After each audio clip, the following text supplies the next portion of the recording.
রাফা, আমি হাজি হাসানি আমাদের হাই স্কুলের চতুর্থ শ্রেণীর একজন শিক্ষার্থী। আমি একটি অভিনয় করিব। অভিনয়ের বিষয়বস্তু হলো ফিলিস্তিনের নির্যাতিত শিশু।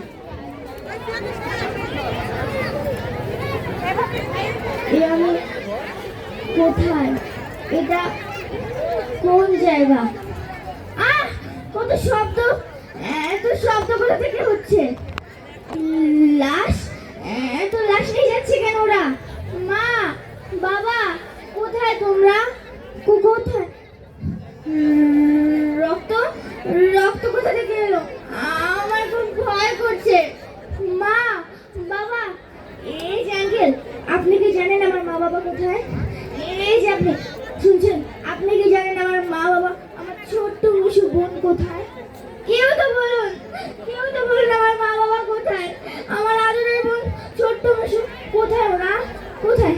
কোথায়? কোথায়? কোথায়? কিন্তু কিন্তু আমি এখানে এলাম কি করে?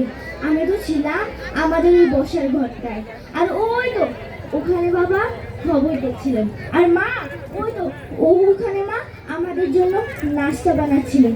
আমি আর মিশু এই যে মেঝেতে বসে বসে খেলছিলাম। আমার আর মিশুর অনেক ভাব। আমাদের বাড়ি গাজাতে। হ্যাঁ হ্যাঁ, ঠিক ধরেছেন, ফিলিস্তিনের ওই গাজা শহরটাতে। আমি আর মিশু শহরটা কত ঘুরেছি, কিন্তু কিন্তু এমন সময় সব কেমন বদলে গেল। আমার আর মিশুর বাইরে যাওয়া বন্ধ হয়ে গেল, কিন্তু কিন্তু আমরা ঘরে বসে খেলতাম। খেলছিলাম একদম একদম ঘোড়াদুম সাজে, ঢাক ঢোল ঝাঁঝর শব্দ। এমন সময় শব্দ শব্দ বিকট শব্দ। তারপর তারপর তারপর আমার আর কিছু মনে নেই। ওটা কি? ওটা আমার মিশু না তো? মিশু, মিশু বোন, ওঠ! এটা মিশু হতে যাবে কেন? ও তো কেমন একটা ছোট্ট বাচ্চা, ও লাশ হবে কেন? ওটা আমার মায়ের আসল না। মা, মা, কি হয়েছে আমার? মা উঠছে না কেন? মা কথা বলো, কথা বলো না। বাবা, মা কথা বলছে না কেন? বাবা, বাবা ওঠো না।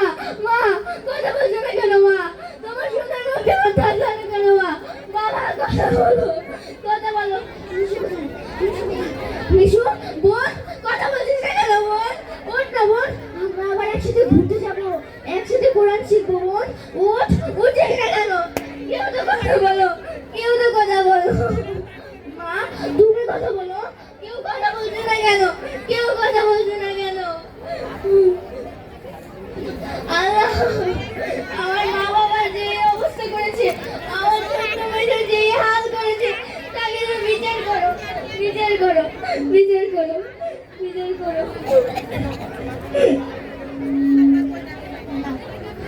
না, আমি আর কাঁদবো না, আমি আর কাঁদবো না। আমার মায়ের মুখে শুনেছি আল্লাহ বলেছেন, হে মুমিনগণ, তোমরা ধৈর্য এবং সালাতের মাধ্যমে আল্লাহর কাছে সাহায্য চাও। ধৈর্যশীলদের পাশে আল্লাহ নিশ্চয়ই রয়েছেন। হ্যাঁ হ্যাঁ, আমি হব, আমি হব পৃথিবীর সবচেয়ে সুন্দর ধৈর্যশীল। আমাকে পারতেই হবে, পারতেই হবে, পারতেই হবে। এই যে শুনুন, হ্যাঁ আপনাদেরকেই বলছি, আপনারা ফিলিস্তিনের খবর দেখেন, শোনেন, জানেন।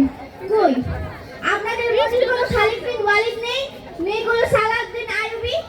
আমার বাবা প্রায় আমাকে একটা হাদিস শেখালেন, এই পৃথিবীর সকল মুসলিমরা নাকি একটি মাত্র দেহের মতো, যে দেহের এক অংশে কষ্ট হলে পুরো শরীরকে অনুভব করতে পারে। কই কই আমরা ফিলিস্তিনিরা তো ব্যথায় জর্জরিত, আপনাদের কি একটুও কষ্ট হয় না? শেষ রাতে চোখের দুফোঁটা জলতে ফেলতে পারেন না আমাদের জন্য।